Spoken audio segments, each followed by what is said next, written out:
If you give a wolf a suit, teach it to speak, and hand it a phone, is it still a wolf? What if it thinks it's not?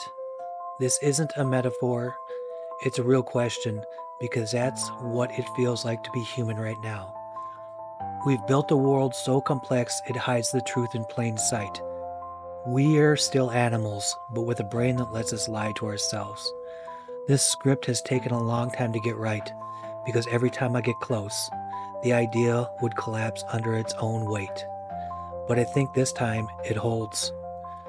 What you're about to hear is a breakdown of what makes us human and what's been done to that humanity and how we might still reclaim it. We like to believe we're not animals, that we've evolved beyond instinct, that we're rational, civilized, enlightened, but strip away the language, the suits, the phones, the systems, and what do you find? We still chase the same things every other animal does: survival, comfort, pleasure, dominance, safety. We haven't left the jungle, we just paved it over.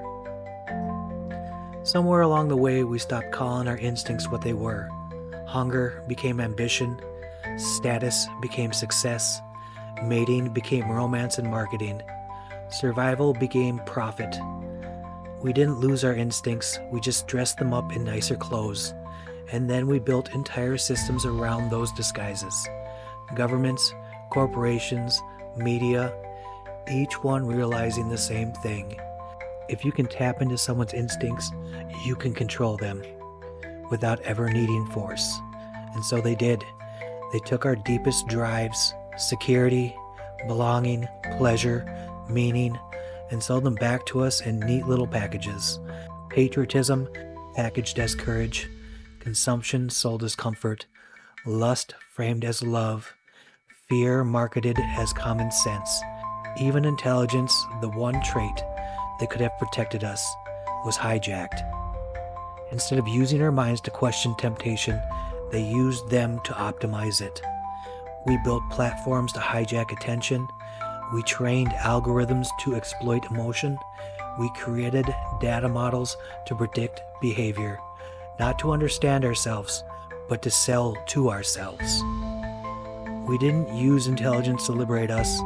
We used it to perfect the cage. And because it all speaks to something primal, something familiar, we rarely even notice it's happening. So much of what we believe in today has been rebranded. We don't think about values anymore. We consume them. And in the process, we forgot what they actually mean. So let's take a moment to remember. Courage isn't a flag or a uniform or a battlefield. It's not standing for someone else's orders. Courage is knowing exactly how much something might hurt and showing up anyway. It's facing addiction so you don't pass it on, telling the truth even when it costs you, choosing to feel pain instead of numbing it. Courage isn't loud and it isn't safe. It's the quiet moment when intelligence steps in and says, "This will be hard, but it's the right thing to do," and instinct takes a back seat. Comfort, it isn't luxury. It's not fast shipping or soft pillows.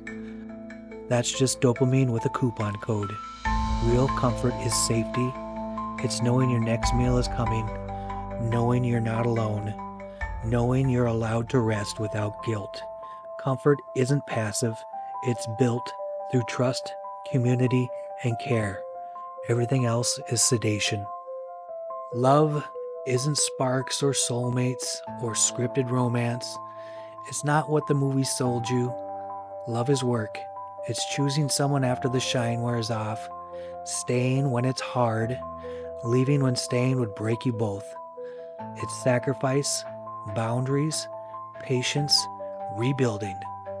Love, filtered through intelligence, isn't about finding someone perfect. It's about choosing connection over instinct. Not always beautiful, but real. And finally, common sense. It isn't so common. And it's not instinct. It's wisdom passed through fire. What survives after bad ideas burn out. Not what feels right, what proves to be right.